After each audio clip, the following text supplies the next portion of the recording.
তো আমরা চলে এলাম মেলাতে। তো মেলাতে মজা করার জন্য তো আমরা বেরিয়েই পড়েছি। তো এখানে তোমরা দেখতে পাচ্ছ, চিনতে পারছো এটাকে? চিনে থাকলে অবশ্যই কমেন্ট করে জানাও।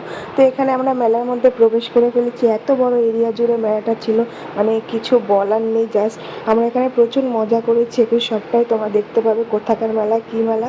তো ভিডিওটা স্কিপ না করে শেষ পর্যন্ত দেখতে থাকো, অবশ্যই জানতে পারবে। অনেকেই মেলাটাকে চেনো, হয়তো জানো, এসেছো। তো কোথাকার কী মেলা সেটা তোমরা লাস্টে জানতে পারবে এবং কমেন্ট করে আমাদেরকেও জানাবে। Hello guys, welcome back to my channel. কেমন আছো তোমরা? আশা করি তোমরা খুব ভালো আছো। তো আমরা বেরিয়ে পড়েছি, দেখতেই পাচ্ছ সবাই রেডি হয়ে। কোথায় আছে সেটা তো তোমরা অবশ্যই জানতে পারবে। তো চলো দেখতে থাকো। তো আমরা যেখানে যাব বলেছিলাম সেখানে পৌঁছে এসেছি। তো এইটা হচ্ছে একটা বই মেলা। তো কোথাকার বই মেলা সেটা তোমরা দেখতে থাকো, অবশ্যই তোমরা জানতে পারবে। তো ফাইনালি আমরা সেখানে চলেই এলাম। দেখো কি দারুণভাবে সাজিয়েছিল। তো এটা ছিল মেন গেট। তো এখান দিয়ে আমরা এখন প্রবেশ করব।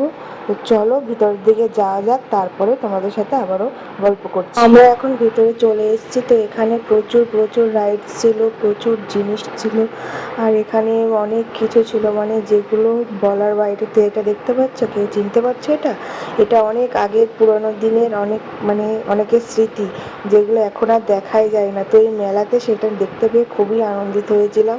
তো এখানে দেখো প্রচুর বড় একটা এরিয়া জুড়ে মেলাটা হয়েছিল। শুধু এখানেই নয়, ওই সাইডেও প্রচুর প্রচুর বড় জায়গা জুড়েই মেলাটা হয়েছিল। তো ওখানে বাচ্চাদের রাইডস, এখানে প্রচুর দোকান, ওখানেও রাইডস, ব্রেক ডান্স, নাগরদোলা, প্রচুর কিছু এখানে বসেছিল। তো একে একে সব কিছু তোমাদেরকে আমরা দেখাবো। তো চলো দেখতে থাকো। তো এটা বাচ্চাদের, এটা একটা গাড়ি ছিল। তো এখানে দেখো লাইটিং দিয়ে কত সুন্দর করে সাজিয়েছিল। তো এখানে হচ্ছিল একটা গানের মানে অনুষ্ঠান। তো এখানে তো এই জন্য একটা লাইটিংয়ের দোকান। তো ভীষণ সুন্দর ছিল মেলাটা, অনেক সুন্দরভাবে সাজিয়েছিল। তো এটা কোথাকার মেলা কেউ কি চিনতে পারছো? যারা এসে তারা নিশ্চয়ই চিনতে পারবে, আর যারা আসোনি বা মানে বুঝতে পারছো না তাদেরকে আমি অবশ্যই বলবো।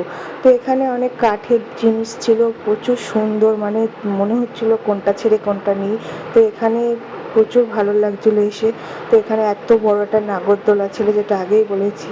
তো আমরা এখানে খুব এনজয় করছিলাম, খুব ভালোই লাগছিল মেলাটা ঘুরে। তো আমি ফার্স্ট টাইম এই মেলাটায় গিয়েছিলাম। তো খুবই এনজয় করছিলাম। তো চলো তোমাদের দেখাই আরও কি কি আছে না আছে। তো এই দোকানটা দেখতে পাচ্ছি, এখানে প্রচুর সুন্দর সুন্দর জিনিস ছিল, যেটা দেখেই মনে হচ্ছিল নিয়ে নিই। জানো তো মেয়েদের এই একটা অভ্যাস, যা দেখি মনে হয় তাই নিয়ে নিই। তো আমরা চলে এলাম মকটেল কাউন্টারে এইদিকে। তো এখানে মানে ওই মেলাতে এটাও বসেছিল মকটেল কাউন্টার। তো এখান থেকে আমরা চারজনের চারটে লস্যি নিয়ে নিয়েছিলাম ম্যাঙ্গো ফ্লেভারের, আর আমি নিয়েছিলাম লস্যি, ওরা নিয়েছিল জুস। তো সবাই এখানে খুব এনজয় করে খাচ্ছিলাম। তো এখানে আমরা প্রচুর কিছু খেয়েছি, অনেক কিছুই খেয়েছি, রোল, ঘুগনি, তো মকটেল, আইসক্রিম, আরও যা যা ছিল সব কিছু ট্রাই করেছি। তো দেখতেই পাচ্ছ সবাই একটু চিয়ার্স করে মজা করে খাচ্ছিলাম। তো সবাইকে জিজ্ঞাসা করছিলাম যে কেমন হয়েছে। তো সবাই যে যার মতো রিভিউ দিচ্ছিল যে তার ফ্লেভারের কেমন কি টেস্ট ছিল সবাই। তো খুবই ভালো ছিল খেতে। তো আমরাও সবাই মিলে এখানে এনজয় করে নিয়েছি। তো এবার আমাদের বাড়ি ফেরার পালা। তো সবাই আমরা একে একে বাড়ি যাওয়ার জন্য রওনা হচ্ছি। তো দেখতেই পাচ্ছ সবাই আমরা বাইকে উঠে গেছি। তো এখন আমরা বাড়িতে যাই। তোমরা ভিডিওটা লাইক, কমেন্ট, শেয়ার, সাবস্ক্রাইব করে দিও। Bye bye.